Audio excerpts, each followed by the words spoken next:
환자들이 절골술을 분명히 시행을 하고 교정을 했다는데 몇 년 지나서 저한테 재수로 오시는 분들 간혹 제가 물어보는 경우가 있거든요. 절골술을 하셨다는데 효과를 보셨냐라고 물어보면 전하고 비슷한 것 같아요 라고 하시는 분들이 있어요. 제가 보기에는 좀 수술 뒤에 선생님들이 환자를 열심히 안 봐서 생긴 문제가 굉장히 많다고 생각을 해요.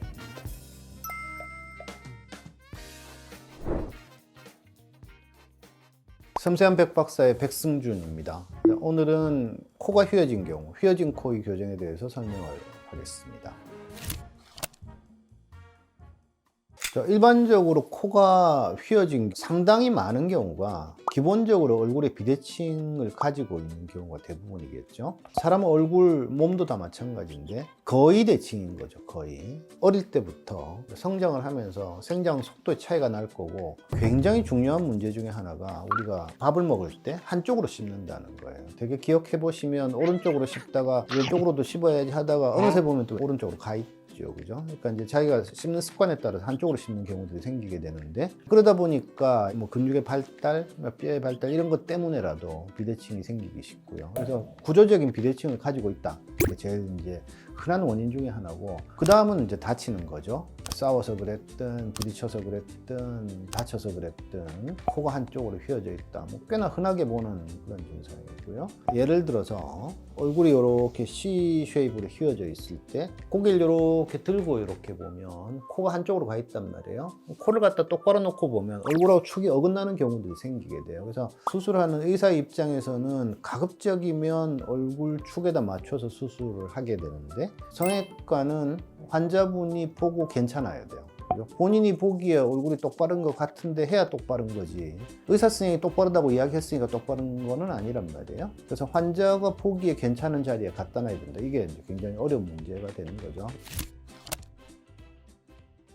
성형외과 영역에서는 대부분 비중격 연골을 사용을 하게 되니까 비중격 연골이 휘어 있는 경우는 이제 많이 휜 부분을 잘라낸다. 그 다음에 틀어진 뼈 부분을 접근한 김에 바로 잡고 나온다 정도가 교정하는 방식이 될 것이고 그 다음에 이제 코뼈의 각도, 얼굴 비대칭에 따라서 한쪽이 이렇게 틀어져 있으면 이렇게 휘어 보이게 돼 있거든요.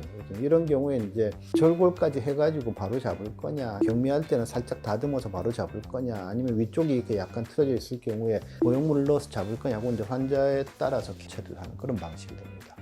자세 교정하는 마사지도 있다고 하던데 솔직히 사람 몸에서 자기가 눌러가지고 뭔가를 바로 잡을 수 있다. 뭐 잡을 수 있으면 좋긴 할 텐데 글쎄요. 틀어질 정도로 외력을 가하려면 얼마나 강한 힘으로 얼마나 지속적으로 얼마나 오랫동안 뭔가를 해야 될 거냐를 잘 생각을 해본다면 가능하냐고 물으면 가능할 수는 있겠죠. 현실적이지는 않아요.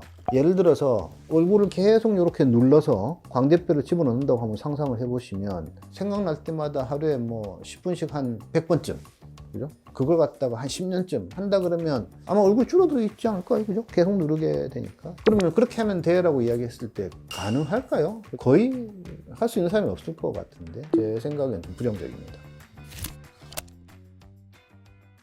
심각하게 휘어지지 않았다면 뭐 약간 다듬어내고 보형 살짝 얹어줘도 많이 좋아졌네 정도가 될 텐데 이제 심하게 휘어진 경우는 뼈를 건드려야 되겠죠. 얼굴에 있는 뼈 중에서 코뼈는 사실 굉장히 얇은 뼈 중에 하나고 코뼈를 절골시키는 수술은 광대뼈나 사각턱 이런 뼈들하고는 달라요. 이런 뼈들은 이제 전기톱으로 자르는 형태인데 이거는 이제 작은 톱을 집어넣어 통통통통 치는 그런 형태로 교정을 해내니까 수술 규모 자체가 어마어마하게 큰 수술은 아닌데 그래도 뼈를 건드리지 않는 수술에 비해서는 수술 규모도 커지고 출혈량도 많아질 거고 당연히 그것 때문에 멍이 들거나 회복 기간이 길어지는 문제가 있을 테니까 그래서 휜 코를 교정할 때는 이렇게 하는 거야가 아니고요. 그 정도에 따라서 이 사람은 어떤 식으로 교정한다라고 보는 게 맞으니까 휜 코 교정 수술 따로 이렇게 뭐 파트를 뺄 건 아닌 것 같아요. 그럴 수 있죠. 예를 들어서 뼈를 바로 잡았다라고 했을 때 코뼈 같은 경우 특히 이제 그 문제가 많이 발생을 하는데 팔에 있는 뼈는 뚝 부러졌다. 바로 잡고 난 다음에 나사를 박는다든지 판을 대고 철사를 고정을 한다든지 하는 그런 작업들을 하는 경우가 왕왕 있는데 코뼈를 우리가 줄였단 말이에요. 그러니까 각도를 유지하기 위해서 나사를 박거나 철사로 와이링을 하거나 하지 않아요.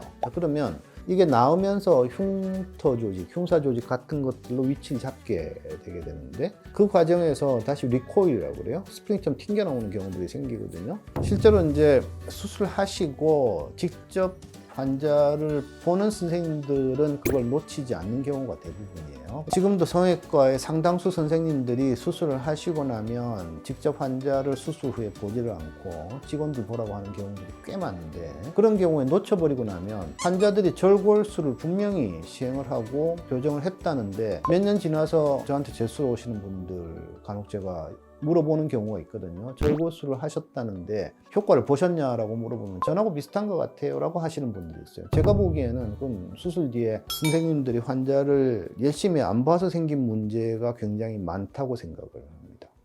자, 현재 휜코의 문제를 가지고 있으신 분들, 뭐 다쳐서 그랬든 선천적으로 그랬든 코 휘어진 문제가 교정이 되면서 모양은 좀 더 나아지는 코를 만들 수 있는 게 코성형의 방식이 되는 거니까 그런 경우에 너무 큰 수술인 것 같아 이렇게 생각하지 마시고 의외로 그렇게 크지 않은 방법으로 크게 고생하지 않고 문제를 해결할 수 있는 그런 길들은 많이 있으니까 혼자서 괜히 고민하실 필요 없이 성형외과 한국에 많잖아요, 그죠? 성형외과 방문하셔가지고 상의를 하시면 답을 찾으실 수 있을 걸로 생각을 합니다. 지금까지 섬세한 백박사의 백승준이었습니다. 감사합니다. 다음에 또 만나요.